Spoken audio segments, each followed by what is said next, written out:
ਭਾਜੀ ਕਿੰਨੇ ਫੁੱਟ ਦਾ ਹੈ? 16 ਫੁੱਟ ਦਾ। ਇਧਰ ਤੇ ਇਧਰ ਦਾ ਵੇਖੋ, ਆ ਚੈੱਕ ਕਰੋ।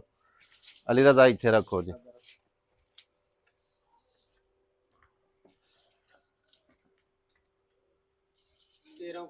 13 ਫੁੱਟ ਦਾ ਗਾਡਰ ਪੈਂਦਾ। 16 ਫੁੱਟ ਕਿੰਨੇ ਗਾਡਰ ਪਏ ਇਹਦੇ ਉੱਤੇ? ਦੋ ਗਾਡਰ। ਠੀਕ ਹੈ।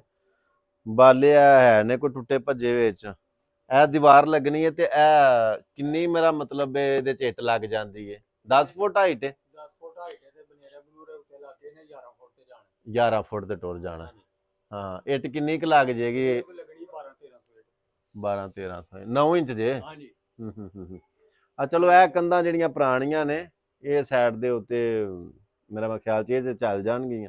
ਆ ਦੀਵਾਰ ਲਾ ਕੇ ਤੇ ਗਾਡਰ 13 ਫੁੱਟ ਦੇ। ਹਾਂ ਹਾਂ ਹਾਂ, ਚਲੋ ਅੱਲਾਹ ਪਾਕ ਦੀ ਜ਼ਾਤ ਖੈਰ ਰੱਖੇ। ਲਓ ਜੀ, ਅੱਜ ਅਲਹਮਦੁਲਿਲਾ 19 ਜੂਨ ਸਨ 2026 ਅੱਜ ਹਫਤੇ ਦਾ ਇਹ ਜੁਮੇ ਦਾ ਦਿਨ।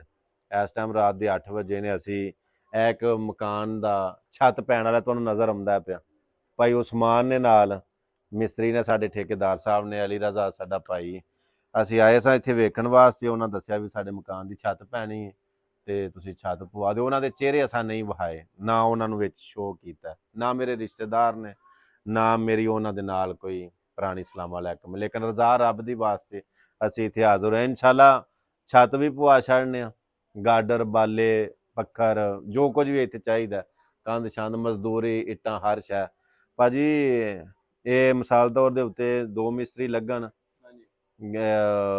ਦੀਵਾਰ ਦਿਹਾੜੀ ਦੇ ਵਿੱਚ ਬਣਾ ਕੇ ਗਾਡਰ ਪਾ ਛੱਡਣਗੇ ਉੱਤੇ। ਦੀਵਾਰ ਦਿਹਾੜੀ ਦੇ ਵਿੱਚ ਨਹੀਂ ਨਾ ਬਣਨੀ। ਇਹ 9 ਇੰਚ ਦੇ ਇਹਨੂੰ 10-11 ਫੁੱਟ ਹਾਈਟ ਤੇ ਨਹੀਂ ਨਾ ਇੱਕ ਦਿਨ ਹੋਈ। ਇਹ ਵੀ ਗੱਲ ਠੀਕ ਹੈ। ਇਹ ਤਕਰੀਬਨ 5 ਫੁੱਟ 6 ਫੁੱਟ ਲੱਗੇਗੀ, ਦੂਸਰੇ ਦਿਨ ਇਹਨੇ ਲੱਗਣਾ। ਠੀਕ ਹੈ। ਹਾਂਜੀ, 2 ਦਿਨਾਂ ਦੇ ਵਿੱਚ ਦੀਵਾਰ ਤੇ ਨਾਲ ਇਹ ਕੋਈ ਛੋਟਾ ਮੋਟਾ ਕੰਮ ਹੋ ਜਾਏਗਾ। ਹੋਰ ਠੀਕ ਹੋ ਗਿਆ, ਯਾਨੀ ਕਿ 2 ਦਿਹਾੜੇ ਲੱਗਦੇ ਨੇ।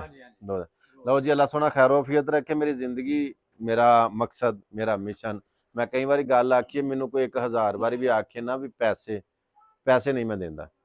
ਮੈਂ ਜਿਵੇਂ ਆ ਕੇ ਕੰਮ ਵੇਖਿਆ, ਮੌਕਾ ਵੇਖਿਆ, ਮੈਨੂੰ ਪਤਾ ਹੈ ਇਹ ਜ਼ਰੂਰਤਮੰਦ ਨੇ, ਮੁਸਤਹਿਕ ਨੇ, ਮੈਂ ਉੱਥੇ ਪਹੁੰਚ ਕੇ ਮਟੀਰੀਅਲ ਹੀ ਉੱਥੇ ਲੈ ਕੇ ਆਉਣਾ ਤੇ ਆਪਣੀ ਹੱਥੀਂ ਮੈਂ ਕੰਮ ਹੀ ਕਰਾਉਣਾ।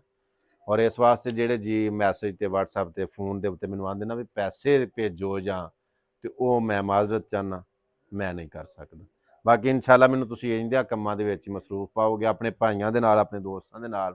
ਦਿਨ ਹੋਵੇ ਜਾਂ ਰਾਤ ਹੋਵੇ, ਅਸੀਂ ਆਪਣੇ ਮਿਸ਼ਨ ਤੇ ਨਿਕਲੇ ਹਾਂ। ਅੱਲਾਹ ਪਾਕ ਦੀ ਜ਼ਾਤ ਸਾਨੂੰ ਕਾਮਯਾਬ ਕਰੇ ਔਰ ਤੁਹਾਡੀਆਂ ਦੁਆਵਾਂ ਦੀ ਬੜੀ ਜ਼ਰੂਰਤ ਹੈ। ਅੱਲਾਹ ਸੋਹਣੇ ਦੇ ਵਾਲੇ। ਅਸਲਾਮ ਅਲੈਕੁਮ ਜੀ। ਬਾਲੇ ਲਿਆਉਣੇ ਪੈਣੇ ਨੇ ਤੇ ਇਹ ਆਹੋਇਆ ਖਾਦੇ ਨੇ ਜਿਹੜੇ ਬਾਲੇ ਇਥੋਂ ਉਤੋਂ ਇਹਨਾਂ ਦੇ ਡਿੱਗੇ ਨੇ। ਆ ਛੱਤ ਦੇ ਉਤੋਂ ਇਹਨਾਂ ਦੇ ਬਾਲੇ ਡਿੱਗੇ ਨੇ, ਆ ਮੋਏ ਨੇ ਬਾਲੇ। ਜੇ ਫੇਰ ਪਾਵਾਂਗੇ ਤੇ ਫੇਰ ਟੁੱਟ ਜਾਣ ਦੇ, ਡਿੱਗ ਪੈਣ ਦੇ, ਮਿੱਟੀ ਪਾਣ ਦੇ ਨਾਲ ਬਾਲਾ ਨਵਾਂ ਹੀ ਲਿਆਉਣਾ ਪੈਣਾ। ਕੱਲ ਕੀਤਾ ਪਤਾ ਭਾਜੀ ਬਾਲਿਆਂ ਦਾ ਮੈਂ 330 ਦਾ ਇੱਕ ਬਾਲਾ ਪੇ ਦਿੰਦੇ ਹੈ। 330 ਦਾ ਬਾਲਾ ਸਫੈਦੇ ਦਾ ਤੇ ਪੱਖਰ ਵੇ ਉਹ ਵੀ ਮਤਲਬ ਉਹ ਵੇਖਣਾ ਪੈਣਾ ਵੀ ਕਿੱਥੋਂ ਠੀਕ ਮਿਲਦਾ। ਗਾਡਰ ਹੈ ਤੇ ਉਹ ਵੀ ਸਾਰਾ ਕੁਝ ਲਿਆਉਣਾ ਹੀ ਪੈਣਾ। ਬਹਰਹਾਲ ਚਲੋ ਅੱਲਾ ਖੈਰ ਰੱਖੇ। ਇਨਸ਼ਾਅੱਲਾ 2-4 ਦਿਨਾਂ ਦੇ ਵਿੱਚ ਇਨਸ਼ਾਅੱਲਾ ਅਸੀਂ ਮਟੀਰੀਅਲ ਪੂਰਾ ਕਰਕੇ ਤੇ ਛੱਤ ਪਵਾ ਦੇਂ, ਕਿਉਂਕਿ ਅੱਗੋਂ ਬਾਰਿਸ਼ਾਂ ਆਉਣ ਵਾਲੀਆਂ ਨੇ। ਉਹਨਾਂ ਦੀ ਇਹ ਕਹਿਣਾ ਸੀ ਕਿ ਮਜਬੂਰੀ ਹੈ ਸਾਡੀ ਕਿ ਛੱਤ ਕੋਈ ਨਹੀਂ ਤੇ ਛੱਤ ਪਵਾ ਦਿਓ। ਇਨਸ਼ਾਅੱਲਾ ਪਵਾ ਦਿੰਦੇ। ਰਜ਼ਾ ਰੱਬ ਦੀ ਵਾਸਤੇ, ਅੱਲਾ ਕਨਵਜਰ ਰਹਿਣਾ। ਅੱਲਾ ਸੋਹਣੇ ਦੇ ਵਾਲੇ ਦੁਆਵਾਂ 'ਚ ਯਾਦ ਰੱਖਿਆ।